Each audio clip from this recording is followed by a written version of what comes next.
താമസിച്ചു പോയമ്മേ. വേഗം പോയി കുളിച്ചിട്ട് വരൂ.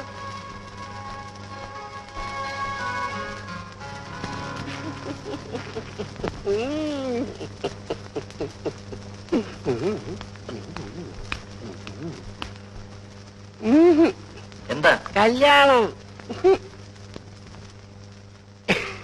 എവിടെ നടക്കാൻ? മാസത്തിലൊരിക്കലാണ് വീട്ടിലേക്ക് വരുന്നത്. അതെങ്കിലും കൃത്യസമയത്തായിക്കൂടെ? ഇയർ എൻഡിങ് ആയതുകൊണ്ട് പാടില്ല. കൃത്യസമയത്ത് വരികയെന്നുള്ളത് ഒരു ചിട്ടയായിരിക്കണം. ജീവിതത്തിൽ ഇനിയും നിനക്ക് ചിട്ടകൾ ഉണ്ടായിട്ടില്ല. അമ്മ പറയുന്നത് ഞാൻ ഏതെങ്കിലും അനുസരിക്കാതിരുന്നിട്ടുണ്ടോ? ശരി, വേഗം കഴിച്ചിട്ട് റൂമിലേക്ക് വരൂ.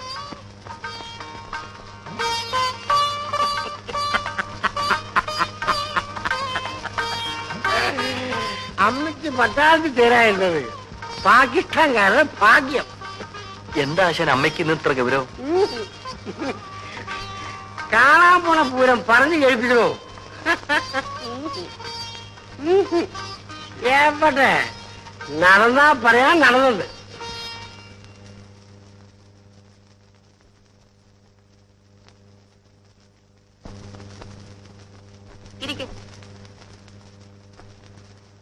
ഇതിലാരെ ഇഷ്ടപ്പെട്ടു നോക്കണം. എന്താ?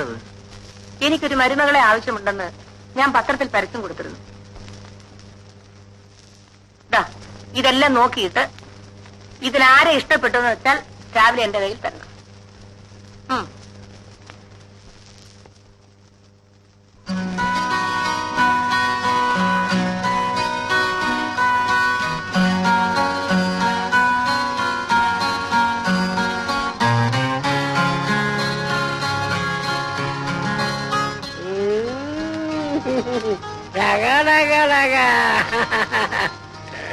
ഓരോന്നൊന്നിനൊന്ന് മെച്ചമാണല്ലോ ആശാനെ. ഏതാ മെച്ചമാണെന്ന് തോന്നാത്തത്? അച്ഛന്റെ മോനല്ലേ? ഇത് ഏതാണ്ട് ഭൂമി കുലുക്കുന്ന സൈസാ. കുലുക്കും കുലുക്കും. ഇതിനെയൊക്കെ വീട്ടിൽ കയറ്റിയാലേ പട്ടാളത്തെ കാവലി വെച്ചേണ്ടി വരും. ഇല്ലെങ്കിൽ നാട്ടിലുള്ള ജനങ്ങൾ മുഴുവൻ ഓടിപ്പിറ്റിക്കണം.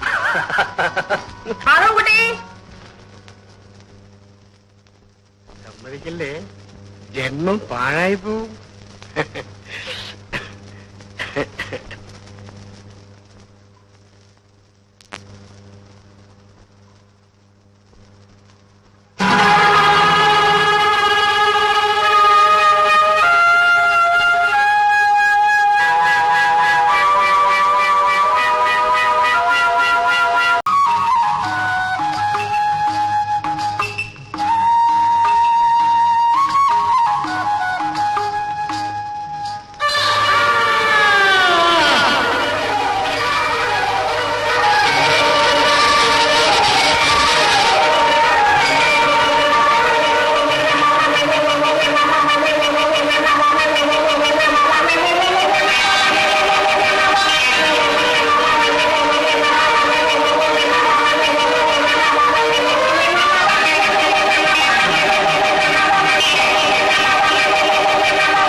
ഇന്നലെ തന്നെ ഫോട്ടോകളൊക്കെ നോക്കിയല്ലോ.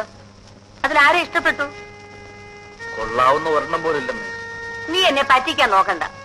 സത്യമായിട്ടും ഇല്ലമ്മേ. അമ്മയുടെ മരുമകളാന്ന് പറയാൻ കൊള്ളാവുന്ന നല്ലൊരു മുഖം അതിലാർക്കെങ്കിലും ഉണ്ടോ? നീ അങ്ങനെ ഇട്ടെറിഞ്ഞു പോകാൻ നോക്കണ്ട. എനിക്ക് ഇപ്പോഴൊന്നും കല്യാണം വേണ്ട. നീ വേറെ ആരെയെങ്കിലും കണ്ടുവച്ചിട്ടുണ്ടോ? ഞാനോ? മക്കളെ, അമ്മയ്ക്ക് വയസ്സായി. ഈ വീട്ടിൽ ഒരു കൊച്ചുകുഞ്ഞ് ഓടി നടന്ന് കളിക്കുന്നത് കാണാനുള്ള കൊതി അമ്മ മക്കളോടല്ലാതെ വേറെ ആരോട് പറയും? അതിലാരെ എനിക്കിഷ്ടമായില്ലമ്മേ. നിനക്കിഷ്ടമാണെങ്കിൽ നിനക്കെന്നും പറഞ്ഞ് ഒന്നിനെ ദൈവം സൃഷ്ടിച്ച് മുൻപിൽ കൊണ്ടുവന്ന് നിർത്തണം, അല്ലേ? എന്ന് ഞാൻ പറഞ്ഞു. എങ്കിൽ ഞാൻ എന്റെ പെണ്ണിനെ പോയി കാണും. നീ അവളെ കല്യാണം കഴിക്കും. എന്റെ എല്ലാ സ്വാതന്ത്ര്യവും നശിക്കും. ഒറ്റയാനായി കുറെ നടന്നില്ലേ? ഇനി ഒരു കുടുംബമൊക്കെ ജീവിക്കാൻ നോക്ക്. എനിക്കും കുറെയൊക്കെ സ്വസ്ഥത വേണം.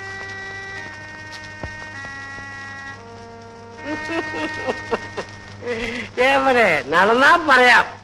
വേണ്ട, വാ തുറക്കണ്ട. അല്ല തുറക്കണ്ട. അയ്യോ, ആരോ വന്നിരിക്കുന്നു.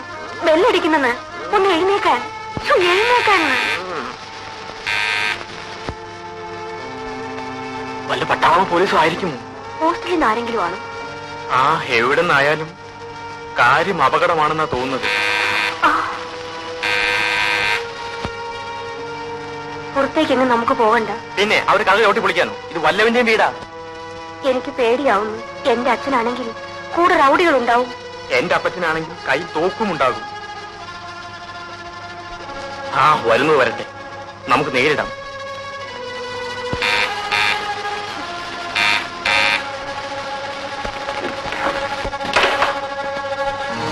ചേടാ മഹാഭാവി, നീ ആളെ പേടിപ്പിച്ചല്ലോ.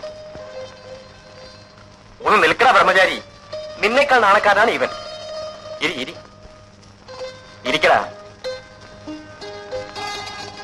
ആരാത്? മനസ്സിലായില്ലേ? ഒരു പെണ്ണ്. നിന്റെ ആരാന്ന് ചോദിച്ചത്? നല്ല ചോദ്യം. എടാ, ആണുങ്ങളായാൽ ഇങ്ങനെ പല അഡ്വഞ്ചറും നടത്തും. കഴിഞ്ഞ പ്രാവശ്യം പറഞ്ഞതല്ലേ ഇങ്ങനെ വല്ല പെണ്ണുങ്ങളെ കൊണ്ടുവരുന്നത്. വല്ല പെണ്ണുങ്ങളെയും കൊണ്ടുവരുന്ന പതിവ് നിർത്തി. പിന്നെ ഇതോ? നല്ല പെങ്കൊച്ചായതിനാൽ ഒന്ന് വളയ്ക്കാൻ ശ്രമിച്ചു നോക്കി. ഊരിപ്പോരാൻ പഠിച്ച പണി 18 നോക്കി. കാര്യം പറഞ്ഞ് നമ്മൾ വീടണില്ല. സത്യം. പക്ഷേ ഇടയിലൊരു അഡ്വഞ്ചർ ഉണ്ട്. ഹോസ്റ്റലിൽ ഒളിച്ചോടി പോകുന്നതാണ്. പിന്നാലെ പോലീസും പട്ടാളവും വരാം. ആ, താക്കോൽ നിന്നെ തന്നെ ഇരിക്കട്ടെ. പോകാൻ വരട്ടെ. ഇവരുടെ വീട്ടുകാരും പോലീസ് മാത്രമാണെങ്കിൽ ഞാൻ അരക്കായി നോക്കിയേനെ. പക്ഷെ എന്റെ അപ്പച്ചനും അമ്മച്ചും ഏത് നിമിഷവും കൂടി കയറി വരാം.